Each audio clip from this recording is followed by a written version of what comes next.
Welcome to our Sayali fashion designer channel आणि मी आहे सायली. तर तुम्हा सर्वांचं आपल्या आजच्या नवीन अशा छानशा व्हिडिओमध्ये मी मनापासून खूप खूप स्वागत करते. तर कसे आहात तुम्ही? नक्कीच मस्त आणि मजेत असणार आहात. आणि आपल्या आजच्या छानशा व्हिडिओला खरं तर आता आपण सुरुवात करूयात. तर आज आपण कटोरी ब्लाऊजचा चार्टचा दुसरा पार्ट बघणार आहोत. आणि मी म्हटल्याप्रमाणे गळारुंदी, शोल्डर, मुंडा आणि छातीची घडी 28 साईज पासून 50 साईज पर्यंत किती घ्यायचे ते हे दोन्हीचे चार्ट याआधी मी टाकलेले आहेत. आता याच्या पुढचा जो काही चार्ट आहे तर तो आज आपण कंप्लीट करणार आहे. तो म्हणजे कटोरी किती इंचांनी वाढवायची. कारण तुम्हाला लक्षात आलं असेल की कटिंग करताना आपण पेपरवर एक कटोरीची कटिंग होती आणि ती आपण वाढवत असतो. तर साईजनुसार म्हणजे 28 साईज पासून 50 साईज पर्यंत कटोरी कशा पद्धतीने वाढवली गेली पाहिजे, किती इंचांनी वाढवायची, 1, सव्वा, दीड, पावणे 2, 2, तर ते सगळं मी साईजनुसार तुम्हाला सांगणार आहे. एवढंच नाही तर अजून एक महत्त्वाचं म्हणजे कटिंग करताना जे काही आपण योग पट्टी, काही जण त्याला क्रॉस पट्टी सुद्धा म्हणतात, तर त्यावर आपण जे काही माप टाकत असतो कटोरीचं, तर ते सुद्धा कितीचं टाकायचं तर याचं सुद्धा मी तुम्हाला चार्ट देणार आहे. तर हे दोन्ही इम्पॉर्टंट चार्ट आपण आज कव्हर करणार आहोत. त्याचबरोबर त्याच्यासोबत मी आकृती सांगणार आहे, वहीमध्ये कसं लिहायचं तर हे सुद्धा सविस्तर सांगणार आहे. ठीक आहे. सो चला मग आता वेळ न घालवता आपण आपल्या आजच्या एकदम महत्त्वाच्या टॉपिकला सुरुवात करूयात. आणि हा व्हिडिओ तुम्ही स्किप न करता पूर्ण नक्की बघा, जेणेकरून तुम्हाला आपला आजचा हा व्हिडिओ बघून 28 साईज पासून तर 50 साईज पर्यंत इझिली कटोरी कितीने वाढवायची आणि योगपट्टीवर कितीचं माप टाकायचं हे लक्षात येईल. त्याचबरोबर या आधीच्या व्हिडिओमध्ये सांगितलं होतं अजून 2 आधीचे चार्ट, तर हे चारही चार्ट जर तुम्ही फॉलो केले तर तुम्हाला कुठल्याही साईजची कटोरी ब्लाऊजची परफेक्ट अशी कटिंग सहजच करता येईल. ठीक आहे. सो चला मग आता आपण आपला व्हिडिओ इथे समोर कंटिन्यू करूयात. ठीक आहे. चला तर आता आपण खूपच महत्त्वाच्या अशा आपल्या पुढच्या टॉपिकला खरं तर सुरुवात करूयात. तर बघा मग खरं तर सगळ्यात आधी मी तुम्हाला एक डायग्राम सांगते आणि ही जी काही डायग्राम आहे तर ही तुम्ही तुमच्या वहीमध्ये काढून ठेवायची आहे. आपण हे जे काही स्ट्रक्चर आहे डायग्रामचं तर हे अंदाजे काढत आहोत, मोजून काही काढत नाहीये. पण एवढंच आहे की ही आकृती काढल्यामुळे तुम्हाला पुढच्या गोष्टी समजणं खूपच सोपं जाईल. जे आपण आज खूप महत्त्वाचे असे 2 वेगवेगळ्या प्रकारचे चार्ट बघणार आहोत. त्यासाठी सगळ्यात आधी ही आकृती समजून घेणं खूप गरजेचं आहे. तर बघा सगळ्यात आधी मी ज्या पद्धतीने हे स्ट्रक्चर काढलेलं आहे म्हणजे ही आकृती काढलेली आहे तर सेम त्याच पद्धतीने तुम्ही काढून घ्यायची आहे. मी पुन्हा सांगते की सगळी मापे अंदाजे आहेत. हा जो काही आर्म होल आहे म्हणजे मुंड्याचा शेप तर तो सुद्धा आपण इथे अंदाजेच दिलेला आहे. तर मी ज्या स्टेप बाय स्टेप आकृती काढत आहे तुम्ही सुद्धा सेम त्या स्टेप बाय स्टेप इथे आकृती काढून घ्यायची आहे. म्हणजे आकृती काढणं समजणं तुम्हाला सोपं जाईल. त्यानंतर हा आहे आपला पुढचा गळा. तर पुढचा गळा आता बेसिकली आपण इथे गोल गळ्याची मार्किंग केलेली आहे. तसं तर आपण पुढचा गळा पान गळा, चौकोनी, पंचकोनी कसाही घेऊ शकतो. आणि ही आहे आपली क्रॉस पट्टी. बरेच जण त्याला योगपट्टी सुद्धा म्हणत असतील. त्यानंतर आपण जी काही कटोरी काढत असतो तर बघा त्याचं माप इथपर्यंत असं या पद्धतीने कटोरीचा शेप आपण देत असतो. जसं मी इथे अंदाजेच काढलेली आहे पण मला असं वाटतंय की कटोरी खूपच छोटी झालेली आहे. सो थोडंसं व्यवस्थित रफ करून पुन्हा एक व्यवस्थित कटोरीचा आकार आपण इथे काढून घेऊयात. अंदाजेच काढायचा आहे पण तरी पण ठीक आहे. तर बघा मग ह्या पद्धतीने कटोरी ब्लाऊजच्या पुढच्या भागाची कटिंग करताना जी काही मापे असतात तर ती आपण इथे आकृतीमध्ये काढून घेतलेली आहे, जेणेकरून पुढचे चार्ट समजणं तुम्हाला सोपं जावं खरं तर यासाठी. तर बघा मग ही जी काही आकृती आहे तर त्यामध्ये आपण इथून इथपर्यंत जे काही टाकलेलं असतं तर ती असते आपली गळारुंदी. ठीक आहे. आणि इथून असतं शोल्डर. तर तिथे आपण लेबल देऊयात म्हणजे नावं टाकून घेऊयात जेणेकरून तुम्हाला समजणं सोपं जावं खरं तर यासाठी. आणि इथे सुद्धा बघा शोल्डरचं माप टाकून घेतलेलं आहे. ठीक आहे. तर खरं तर यामध्ये एवढे 2-3 पॉईंट जास्तच महत्वाचे आहे. साईडचा मुंडा वगैरे आहे आणि इथून हे जे आहे ना तर हे आहे कटोरीचं माप टाकताना किती टाकायचं योगपट्टीवर. तर त्याला आपण सध्या लेबल दिलेलं आहे ए, जेणेकरून तुम्हाला सोपं जावं समजायला. किंवा आकृतीमध्ये खूप मोठं नाव लिहिलं तर ते आपल्याला कळणारच नाही, आकृतीमध्ये नावच खूप होईल. त्यामुळे ए दिलं आणि साईडला ए इक्वल टू कटोरीचे योगपट्टीवर टाकण्याचे माप असं लिहून ठेवायचं. म्हणजे बघा साईज नुसार आपल्याला जी काही आपली मार्जिन असते तर तिथून इकडच्या साईडला म्हणजे हुकलूक पट्टीच्या साईडने आपल्याला मार्किंग करायची असते. आणि ते डिपेंड असते की तुमची साईज किती आहे 28 पासून 50 पर्यंत. आणि त्या साईज नुसार आपल्याला 4, 4.5, 5, 5.5 असं कटोरीचं माप हे टाकावं लागतं. ठीक आहे. हा पॉईंट सुद्धा इथे खूप इम्पॉर्टंट आहे, तर लक्षात राहू द्या. आणि हा चेंज होतो आणि आधी आपण कटोरी ब्लाऊजची कटिंग केलेली आहे तर आज मी तुम्हाला संपूर्ण 28 पासून 50 साईज पर्यंत कटोरीची कटिंग करताना कटोरीच्या योगपट्टीवर जे काही माप टाकायचं आहे तर ते किती टाकायचं हे सांगणार आहे, जेणेकरून तुम्हाला सहजच कुठल्याही साईजची कटिंग करता येईल. आणि छातीची घडी कशी काढायची, गळ्यारुंदी, शोल्डर, मुंढा हे 28 साईज पासून 50 साईज पर्यंत किती घ्यायचं तर याचा चार्ट मी आधी दिलेला आहे.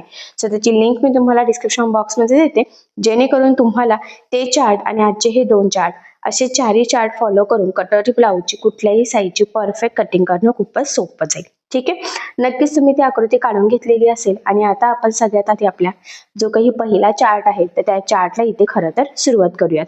तर बघा, चार्टचा जो काही पहिला कॉलम आहे तर तो असतो आपला छाती, म्हणजेच आपली साईज किती आहे, 28 आहे, 30 आहे, 32 आहे, असं 50 पर्यंत.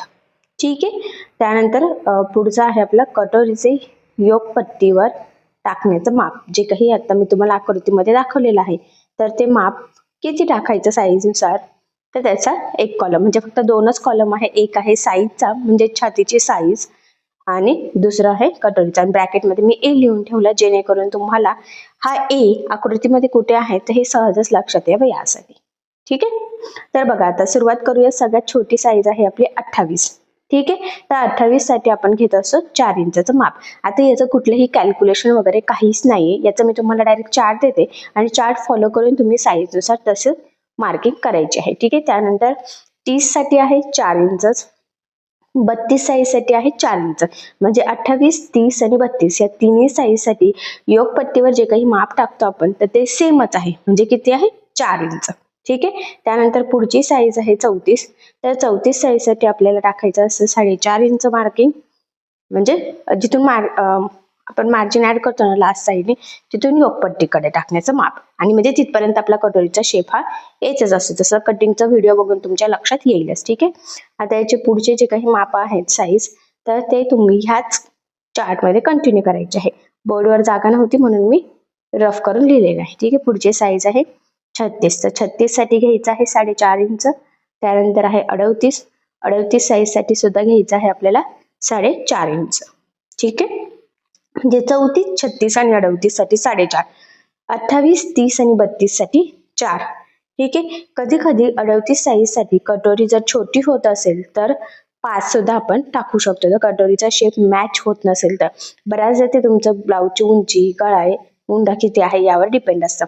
40 साईज साठी सुद्धा 5 आणि 5.5 असं 2 ऑप्शन लिहिलेले आहे. आणि 42 साईज साठी सुद्धा आपल्याला 5 आणि 5.5 लिहायचं आहे. आता तुम्ही म्हणाल हे 2 माप का लिहिले, तर बघा, फर्स्ट टाइम कस्टमर आलेला आहे, सपोज तुमचं 40 साईज आहे कस्टमरची, तर अशा वेळेस सगळ्यात आधी 5 टाकून बघायचं, किंवा 38 साईज असेल तर 4.5 टाकून बघायचं. कटोरीचा शेप व्यवस्थित येतो, जर तो येत नसेल तर मग आपल्याला 5 वर मार्किंग करून कटोरीचा आकार ड्रॉ करायचा आहे, ज्यावेळेस आपण पेपरवर कटिंग करत असतो त्यावेळेस, किंवा डायरेक्ट कपड्यावर केली तरी सुद्धा ह्या दोन्ही पण पॉसिबिलिटी आपल्याला चेक करायची आहे. आणि ते आपल्याला लगेच कटिंग करताना कळतं की शेप व्यवस्थित येत आहे की नाही ते. ठीक आहे, त्यानंतर आता पुढची साईज घेऊयात आपण, तर ती सुद्धा तुम्हाला आपला जो काही चार्ट चालू आहे त्या चार्टमध्येच पुढे कंटिन्यू करायची आहे.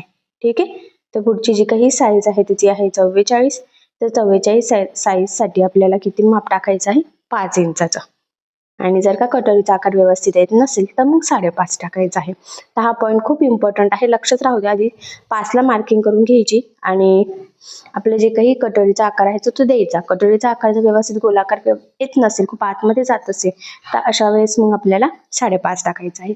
46, 48 आणि 50 साठी सुद्धा 5.5च आहे, फक्त 50 साठी सुद्धा 5.5 मध्ये जर का कटोरीचा शेप आपला व्यवस्थित येत नसेल किंवा कटोरी खूप छोटी वाटत असेल तर मग आपण 6 इंचावर मार्किंग करू शकतो. ठीक आहे, आता 2 ज्याचे ऑप्शन दिलेले आहेत हे टोटली डिपेंड आहे आपला की गळा किती आहे, ब्लाऊजची उंची किती आहे, त्यानुसार हे शेप थोडेसे मागे पुढे होऊ शकतात. ठीक आहे, त्यामुळे अवघड वाटण्यासारखं काहीच नाहीये. आधीचा कटिंगचा व्हिडिओ बघा, तो व्हिडिओ बघितला की तुम्हाला लगेचच लक्षात येईल की हे कटोरीचं योगपट्टीवर जे काही टाकण्याचं माप आहे ते हे आपण कसं ऍडजस्ट आणि कसं मॅनेज केलेलं आहे ते.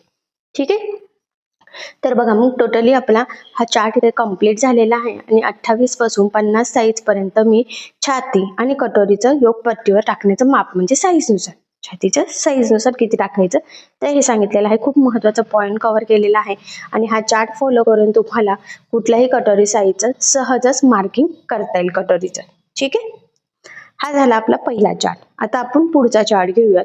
खरं तर याआधी 2 चार्ट टाकलेले आहेत आणि आजचा हा तिसरा आणि चौथा. म्हणजे हे चारही पण चार्ट जर फॉलो केले तर तुम्हाला कुठल्याही साईजची कटोरी ब्लाऊज सहजच कटिंग करता येईल.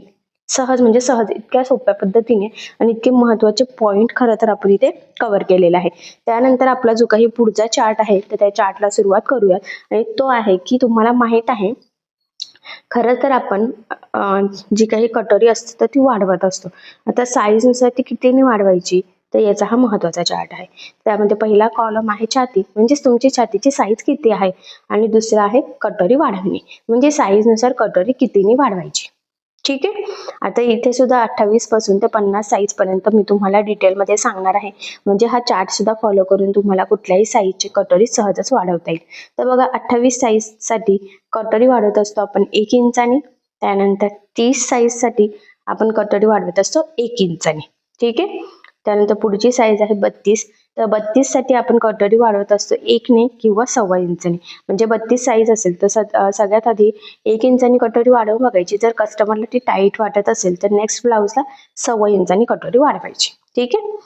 तर 1.25 मी ब्रॅकेटमध्ये शब्दात लिहून ठेवला जेणेकरून तुम्हाला ते समजणं सोपं जावं खरं तर यासाठी. त्यानंतर पुढची साईज आहे 34. तर 34 साईज साठी सुद्धा आपल्याला कटोरी जी आहे तर ती 1.25 इंचानी वाढवायची आहे. त्यानंतर त्याच्या पुढची साईज आहे 36. तर 36 साईज साठी सुद्धा आपण कितीने वाढवली 1.25. ठीक आहे. म्हणजे 28, 30, 32 पर्यंत एक आहे. 32 ला 1.25 पण वाढवू शकतो. 34 आणि 36 ला 1.25 इंचानी वाढवायचे. ठीक आहे. आता याच्या पुढचे सुद्धा जे काही साईज आहे तर तुम्ही ह्याच आपल्या चार्टमध्ये कंटिन्यू करायचे आहे. आणि बोर्ड काय खूप मोठा नाहीये, म्हणजे मोठा आहे त्या मानाने, पण जर मी खूप छोटं लिहिलं तर ते तुम्हाला व्हिडिओमध्ये दिसणार नाही. सो एवढा फक्त पॉईंट लक्षात ठेवायचा. नेक्स्ट साईज आहे 38. तर 38 ची आपण वाढवत असतो 1.25 इंच आणि 1.5 इंच. म्हणजे सगळ्यात आधी काय करायचं, 1.25 इंचानी वाढवून बघायची. फर्स्ट टाइम कस्टमर आलाय तर मी हे पुन्हा पुन्हा सांगते, कारण 2 ऑप्शन दिल्यावर तुम्ही कन्फ्युज व्हायला नको यासाठी. ठीक आहे. आणि मग त्याला जर साईज खूप कटोरीची कमी वाटली तर मग नेक्स्ट टाइमच्या ब्लाऊजला 1.5 ने वाढवायची. 40 साठी 1.5 इंच, 42 साठी 1.5 इंच आणि 1.25 सुद्धा. ठीक आहे. तर इथे सुद्धा 2 ऑप्शन दिले. आणि जे लिहिण्याची पद्धत थोडी वेगळी आहे तर तिथे मी खरं तर शब्दात लिहून ठेवते की ते कसं वाचायचं, जेणेकरून ते तुम्हाला नंतर कन्फ्युजन व्हायला नको. त्यानंतर पुढची साईज आहे 44. तर 44 साईजला सुद्धा 1.5 आणि 1.25 वाढवायचं आहे. ठीक आहे. आता हे सुद्धा मी रफ करते आणि याच्या पुढचे सुद्धा जे काही साईज आहे तर हे आपल्याला ह्या चार्टमध्ये कंटिन्यू करायचे आहेत. तर बघा मग पुढची जी काही साईज आहे तर ती आहे 46, 48 आणि 50. खरं तर या आधीच्या जुन्या क्लासमध्ये मी हे चार्ट सांगितले होते आणि चार्टचे सेपरेट व्हिडिओ सुद्धा आहेत, पण त्या फक्त 44 साईज पर्यंतच आहे. आणि आता खूप कमेंट्स येत असतात, सो म्हणून मग आता आपण 50 साईज पर्यंत हे सगळं बघत आहोत. 46 साठी बघा 1.5, 1.25, 48 साठी 1.25, 50 साठी 1.25 आणि 2. ठीक आहे. तर अशा पद्धतीच्या पॉसिबिलिटी आहेत सगळ्या, आणि सगळेच मी तुम्हाला कशा पद्धतीने वाढवायचे वगैरे आहेत तर हे तर कटिंगच्या व्हिडिओमध्ये सांगितलेलंच आहे. पुन्हा कटिंगचा व्हिडिओ बघा, म्हणजे हे जे काही मार्किंग आहे तर हे कुठे कसं यूज करायचं आहे तर हे तुमच्या सहजच लक्षात यावं. खरं तर यासाठी हे पॉईंट खूपच इम्पॉर्टंट आहे. ठीक आहे. आता बघा कटोरी वाढवणे, तर ती कुठे वाढवत असतो आणि त्याची डायग्राम आता मी सांगते. खरं तर आधी मी तुम्हाला योगपट्टीवर टाकण्याच्या मापाची डायग्राम सांगितली होती. तर कोऱ्या पेजवरती डायग्राम काढायची, त्याच्या समोर चार्ट लिहायचा. आता हा सुद्धा कटोरी वाढवण्याचा चार्ट जिथे लिहिला असेल त्याच्या समोरचं पेज रिकामच असतं. म्हणजे मी तुम्हाला सांगितलं होतं की एक कोरा आणि एक लाईनीचं असतं, तर अशी नोटबुक वापरायची असते. तर मग त्यावर आता आपल्याला डायग्राम काढून घ्यायची आहे. तर ती डायग्राम मी तुम्हाला सांगते. तर तुम्हाला सगळ्यांनाच माहित आहे, आता मी सांगितल्याप्रमाणे ज्यावेळेस आपण ब्लाऊजची कटिंग करतो किंवा पेपर कटिंग करतो कटोरी ब्लाऊजसाठी, तर सगळ्यात आधी आपली सिंपल मूळ कटोरी निघत असते आणि त्यानंतर आपण ती वाढवून काय करत असतो, त्याची आपली परफेक्ट जी काही मापाची कटोरी आहे किंवा जी आपल्याला यूज करायची असते तर ती वाढवून तयार करत असतो. तर बघा इथे मी डायरेक्ट कटोरी ठेवूनच मार्किंग केलेले आहे, म्हणजे परफेक्ट अशी मार्किंग पण होईल आणि तुमच्या ते लक्षात पण यावं खरं तर यासाठी. ठीक आहे. तर बघा आता इथे मी मार्किंग करते आणि ही जी काही मार्किंग आहे तर ती म्हणजे आपण काय करत असतो, कटोरी वाढवत असतो. तर कटोरी एकाच साईडने नाही तर दोन्ही साईडने वाढवायची असते. आणि आता जे काही मी तुम्हाला चार्ट दिलेले आहे तर ते म्हणजेच हे जे काही तुम्हाला मार्किंग दिसते तिथून आपण वाढवत असतो. आणि हा आहे आपला टक्स पॉइंट. ठीक आहे. तर ही आपली सेकंड डायग्राम आहे. आणि पहिली म्हणजे मूळ कटोरीची जी काही डायग्राम आहे तर ती आपण इथे खरं तर अंदाजेच काढून घेऊयात. थोडासा शेप व्यवस्थित देऊन घेते, म्हणजे कसं ना आपल्याला ते समजणं पण सोपं जाणं तितकंच गरजेचं आहे. खरं तर नुसतंच काढण्यात काही अर्थ नाहीये. तर बघा इथून अशी आणि हा पॉइंट आणि हा पॉइंट जॉईन करायचा. तर अशी आपली पहिल्यांदा ज्यावेळेस आपण कटिंग करतो त्यावेळेस ती कटोरी असते आणि ती ठेवून आपण जी काही बी डायग्राम आहे ना तर त्यामध्ये काय वाढवलेले असते आणि मग ती साईजनुसार कितीने वाढवायची तर याचा चार्ट मी तुम्हाला सांगितलेला आहे. आय होप सो तो चार्ट तुम्हाला नक्कीच कळालेला असेल आणि ही डायग्राम सुद्धा. आता ही डायग्राम सांगण्यामागचं कारण म्हणजे तुम्हाला लक्षात आलं पाहिजे की आत्ताचा जो काही चार्ट आहे तर ती मापा आपल्याला कधी आणि कशी यूज करायची आहे ती. ठीक आहे. तर बघा मग अशा पद्धतीने आपण ए जिथे लिहिलेलं आहे तर ते आहे आपली कटोरी वाढवणे आणि कटोरी एकाच साईडने नाही तर दोन्ही पण साईडने वाढवायची असते. हा पॉईंट सुद्धा तितकाच इम्पॉर्टंट आहे. ठीक आहे. तर ही डायग्राम सुद्धा काढून ठेवायची आहे आणि आज शिकवलेले दोन्ही चार्ट सुद्धा काढायचे आहे. दोन्ही चार्ट खूप महत्वाचे आहे आणि याआधी सुद्धा छातीची घडी, गळारुंदी, शोल्डर, मुंडा याचे 2 चार्ट मी टाकलेले आहेत. म्हणजे आधीचे 2 आणि हे 2 जर फॉलो केले तर तुम्हाला 28 साईज पासून 50 साईज पर्यंत कुठलीही मापाची सहजच परफेक्ट अशी कटोरी ब्लाउजची पेपर कटिंग करता येईल. ठीक आहे. सो नक्कीच तुम्ही ह्या पद्धतीने करून बघा. बघा मग फायनली मी तुम्हाला हे दोन्ही पण चार डायग्राम सहित अतिशय सावकाश स्टेप बाय स्टेप आणि खूप काही महत्त्वाच्या टिप्स अँड ट्रिक्स सहित सांगितलेलं आहे, जेणेकरून तुम्हाला आपला आजचा हा व्हिडिओ बघून कटोरी ब्लाऊज कुठल्याही साईजचे असो म्हणजे 28 पासून 50 पर्यंत तर सहजच कट करता यावी यासाठी. त्याचबरोबर चार्ट लिहिता लिहिता डायग्राम काढता काढता छोट्या मोठ्या टिप्स सांगितलेल्या आहेत, तर तुम्हाला ज्या महत्त्वाच्या वाटतात तर त्या वहीमध्ये नोट डाऊन करून ठेवायचा, जेणेकरून तुम्हाला पुढे काही प्रॉब्लेम येणार नाही. ठीक आहे. सो चला मग आपला आजचा महत्त्वाचा पॉईंट इथेच थांबूयात आणि याच्या पुढचा आता आपण नेक्स्ट व्हिडिओमध्ये कंटिन्यू करूयात. आणि तुम्हाला आपला आजचा व्हिडिओ कसा वाटला हे मला कमेंट करून नक्की कळवा. त्याचबरोबर आपला व्हिडिओ आवडला असेल तर व्हिडिओला लाईक करायला विसरू नका आणि असेच नवनवीन छानसे व्हिडिओज बघण्यासाठी आपल्या सायली फॅशन डिझायनर या चॅनलला लाईक करा, शेअर करा आणि सबस्क्राईब करायला विसरू नका. ठीक आहे. सो चला मग भेटूया पुन्हा नवीन अशा छानशा व्हिडिओमध्ये. तोपर्यंत टेक केअर, काळजी घ्या आणि आपला आजचा व्हिडिओ शेवटपर्यंत पूर्ण बघितल्याबद्दल thank you so much. Bye bye.